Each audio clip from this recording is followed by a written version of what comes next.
بعضكم من بعض۔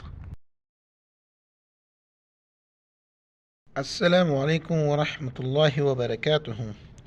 قرآن مجید میں موجود ڈیفیکلٹ ورڈ جس کو اکثر لوگ غلط ریڈ کرتے ہیں، آج ان کو صحیح طریقے سے ان کا اجرا کرنا اور ان کو پڑھنا۔ اعوذ باللہ من الشیطان الرجیم، بسم اللہ الرحمن الرحیم۔ جیسے کہ آپ دیکھ سکتے ہیں یہاں پر دو عین جمع ہو گئے، اور اسی طرح سے یہ لام کو میم کے ساتھ ملانا اور میم کو نون کے ساتھ اور چھوٹی میم کو کاف کو میم کے ساتھ ملانا ہے، اور اس کے بعد ایک چھوٹی سی میم آ رہی ہے۔ اس کو لوگ اکثر غلط پڑھتے ہیں، من بعضن پڑھتے ہیں۔ اس کو آج سیکھیں گے اور اس کو پڑھیں گے۔ فَاسْتَجَابَ لَهُمْ رَبُّهُمْ أَنِّي۔ دیکھیں یہاں پر میں نے پڑھا ہے انی۔ قرآن مجید میں جب بھی نون کے اوپر 3 دانت والا ہے اسے شد کہتے ہیں۔ یہاں پہ ہمیں ناک میں آواز چھپانی، گنگنانی جیسی آواز ناک میں پیدا کرنی ہے، اسے غنہ کہتے ہیں۔ امزا نون زبر ان، نون یا زیر نی، انی۔ لا مد ہے، 4 الف کی مقدار کھینچنا ہے۔ لام الف مد زبر لا، اضیع عمل، پہلے عین پیش عو پھر عین زبر ع، اضیع عمل، اضیع عمل عامل۔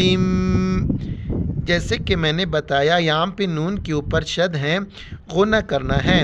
اسی طرح قرآن مجید میں جہاں بھی میم کے اوپر شد ہو وہاں پر بھی غنہ کرنا ہے، جیسے کہ لام میم دو زیر لم، لم۔ ناک میں آواز چھپانی ہے، بالکل سیم۔ نون ساکن ہو یعنی نون کے اوپر زبر زیر پیش نہ ہو وہاں پر بھی ناک میں آواز چھپائیں گے، اور اس کو کہتے ہیں اخفا۔ میم نون زیر من، عامل منکم۔ یہاں پر بالکل ایک ہی لائن میں یا میم پر بھی ناک میں آواز چھپانی ہے، نون پر بھی ناک میں آواز چھپانی ہے، پھر اس میم پر بھی، پھر اس نون پر بھی، 4 ڈفرینٹ جگہوں پر ہمیں ناک میں آواز چھپانی ہے۔ عامل منکم، من، 4 جگہوں پر ناک میں آواز چھپانی ہے۔ اس جگہ پہ چھوٹی کاف کو میم کے ساتھ ملائیں گے اور اس میم کو اگنور کریں گے۔ کاف میم پیش کم، میم نون زیر من، عامل منکم، من، ذکر او انثی۔ بعض اس کو غلط پڑھتے ہیں، انثی پڑھتے ہیں یا انثیا پڑھتے ہیں، بلکہ یا نہیں پڑھا جاتا، ثا کے اوپر کڑا زبر ہے، 1 الف مقدار اس کو پڑھیں گے انثی، اور ثا کے وقت زبان باہر نکالیں گے۔ بعضکم، یہاں پر بھی کاف کو میم کے ساتھ ملاتے وقت غنہ کریں گے، ناک میں آواز چھپائیں گے۔ اور یہاں پر ایک مشکل مقام ہے، وہ یہ کہ جب بھی نون ساکن آپ دیکھ سکتے ہیں نون کے اوپر یہ مڑی ہوئی چیزیں اسے ساکن کہتے ہیں۔ نون ساکن کے بعد جب بھی با آ جائے تو نون کو کنورٹ ہو جاتا ہے میم کے ساتھ، اور نون کو بالکل ہم نہیں پڑھیں گے، اس میم کو چھوٹی میم کے ساتھ ملائیں گے اور ناک میں آواز پیدا کریں گے۔ بعض اس کو پڑھتے ہیں من بعضن اور پریشان ہوتے ہیں کہ یہ میم ویسے لکھا ہوا ہے، یہ ویسے نہیں ہے، یہ بہت ضروری ہے۔